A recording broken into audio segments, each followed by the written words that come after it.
Hello and welcome to Loving Me, Myself, and Life with me, Jody Misiak. And as I record this, it's just the end of 2020. And wow, what a whirlwind of a year. It is incredible what 2020 brought, like for the whole entire world. No one area was alone in all the crazy that has happened. And then I reflect even more on my own personal life. It was the year that I made some major big changes. My family and I moved across the country. If you've been following, I've shared some of those moments and the hard parts, the good parts, and everything in between. And I just been sitting and contemplating and kind of just reflecting. And we can sometimes forget to do that. Life can get busy. I know for me, I spent so much of, actually a good half of 2020, most of the months, other than homeschooling and, try to juggle work, family, and a move. Most of my focus was moving us to British Columbia in Canada, so the West Coast. And so that was mostly my focus. So yes, I did lots of things to help me stay positive, to help me manifest. And I really did some inner work and some journaling and some major affirmations, and even made myself like a movie to kind of keep me inspired and motivated to move towards my dream. And then it happened. And it's been incredible. But now I'm at that place where I just kind of let all my good habits kind of fall away. I don't do yoga as much as I'd like. And definitely eating has been on the forefront. But a lot of those things just kind of went because I put so much of my energy towards creating this amazing, beautiful experience in life. And now I'm like, what do I need to do next? And I was actually cleaning up my office and sorting. And I just really wanted to start the year off with a very well organized office and even our whole house. Because we left a lot of clutter and stuff that we no longer needed back in Ontario before we moved. So this year was about starting really fresh for me. No clutter, very organized kind of thing. So I was cleaning my office and I was really just toying with the idea. I'm like, what should I be doing next? Like, what's going on? And just maybe not feeling that I've been giving enough of myself to my community and to you guys listening. But at the same time, I need to spend time with my son. He's home full time. So I've been just kind of like, what do I do? And I found something that used to be on my bulletin board in my office back in Ontario. And it said reset and recharge. And that just felt in my stomach warm and fuzzy, like, yes, I need to reset myself. I need to hit the reset button and recharge. So it's so important to reset, but it's also important to remember that you don't need to go full steam ahead without recharging first. You wouldn't try and do a big, long business meeting on your cell phone if your phone was sitting at 5, 10%, maybe even 20%. You're like, I need to be on this phone for the whole day. I need to recharge it. So starting this year off, my focus for me, and hopefully my community, if people are inspired to do this, is to hit that reset button and to recharge ourselves so we can bring our best, amazing selves forward starting in the new year. So what does that look like? It's figuring out what that restart is. Do you need to leave some old habits behind?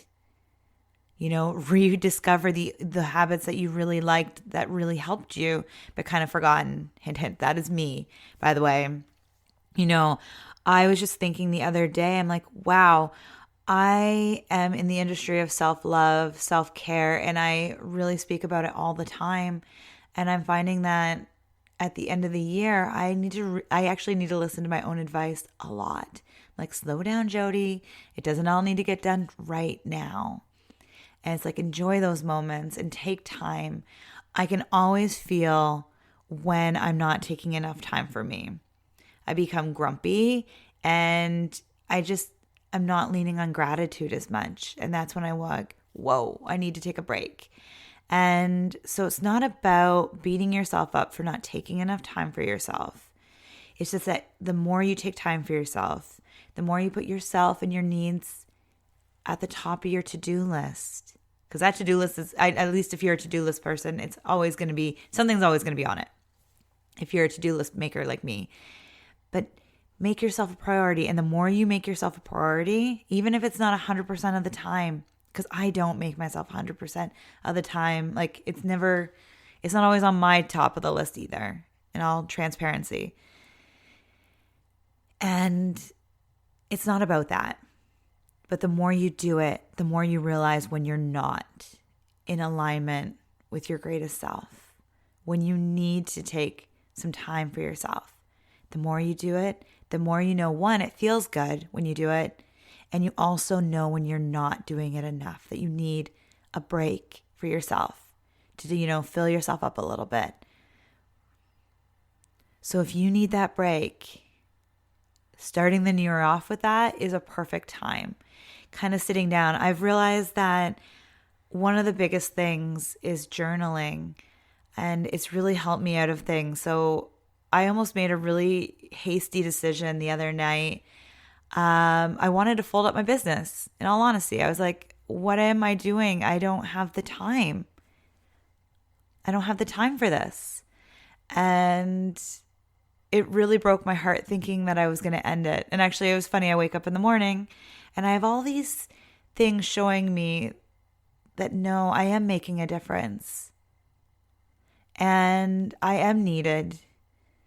And what I do is important. But the night before, my husband goes to bed hours before me. I was up by myself just kind of thinking. And instead of focusing on the negativity, what I could have done and would have been helpful is pull out my journal. So moving into this new year, that is my focus, is to really get grounded again in and letting my emotions out on the paper. Really resetting everything.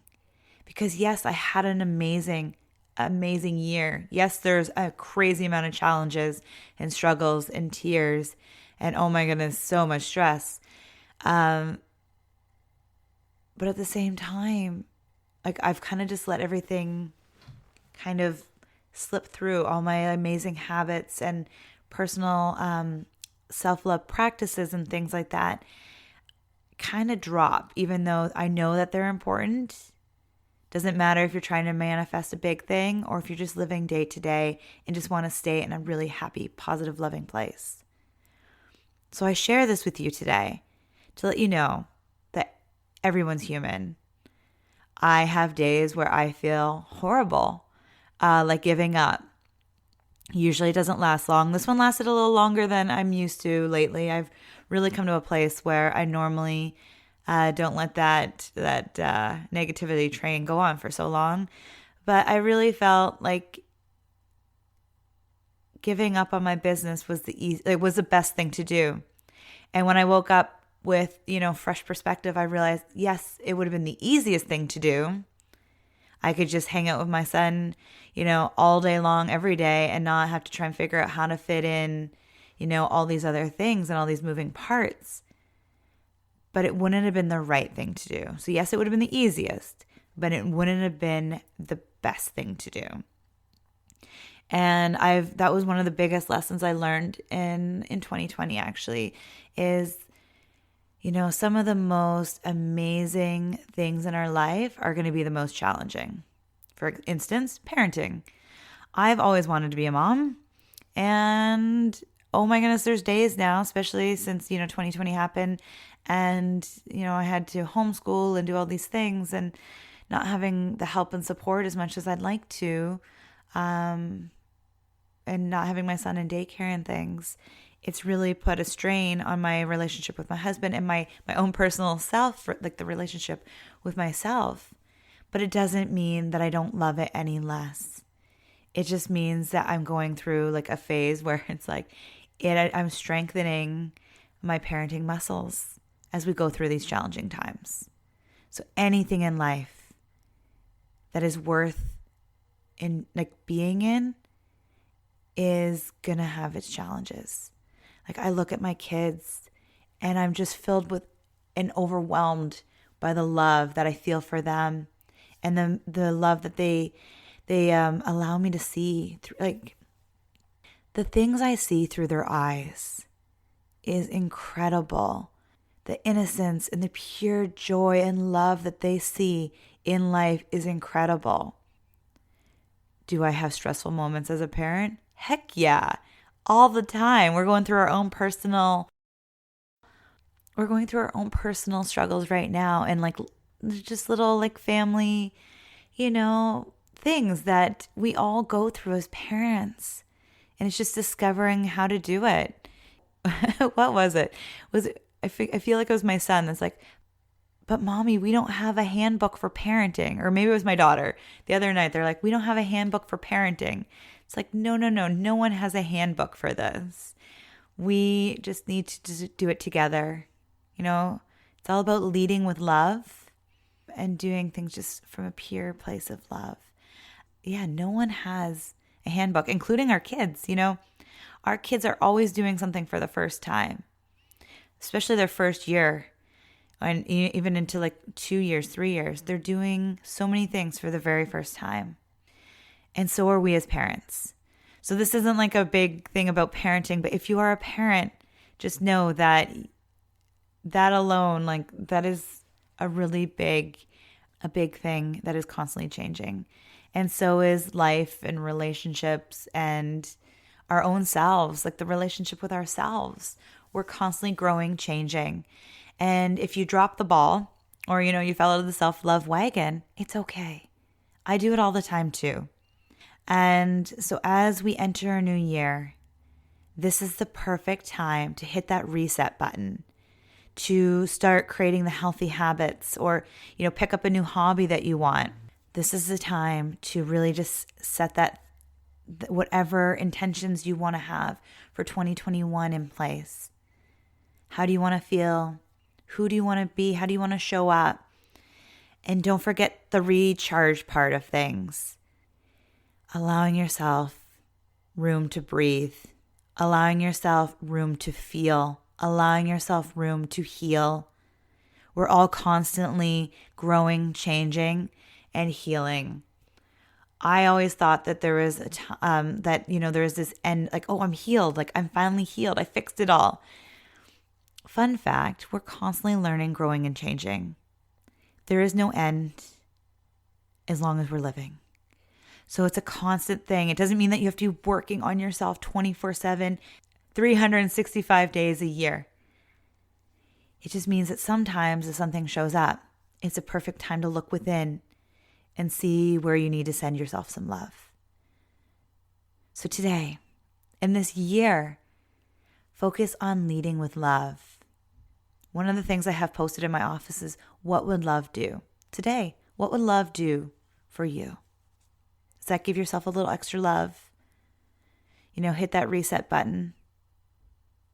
Whatever it is, send yourself some love because you deserve it and you matter. And yeah, let's hit that reset button together. I am doing it, and I'm going to be, I'm setting up after this podcast. I want to set a plan up. Now, obviously with plans, I'm a big planner.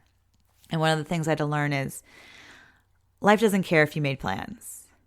However, if you have a plan, you have something to kind of fall back on. You can look at it, not even fall back on, but you look at it and maybe you can follow that plan. But then maybe, things happen and you need to readjust that plan. It can be a dynamic plan. So it's a constant moving of things. You want the end to look like, maybe, hopefully, if you have like a goal or you have this aspiration for something and you know where you want to go, but maybe you don't know the middle. So you come up with some steps or some ideas. Now, maybe those things change along the way. And hint, most likely they will. But it's not about giving up on your dreams, your plans, or your goals because something throws you off your plan in the middle. It's just about retweaking and just really having some really good habits in place to get you there. So if you're in that middle where you know where you want to go, and you don't know how to get there, hitting that reset button and recharging yourself is a great place to start, so you can have a clear head, so you can listen to your heart, and then you can really come up with a nice, loving plan to get you there. I hope you have a beautiful, beautiful day. Bye for now.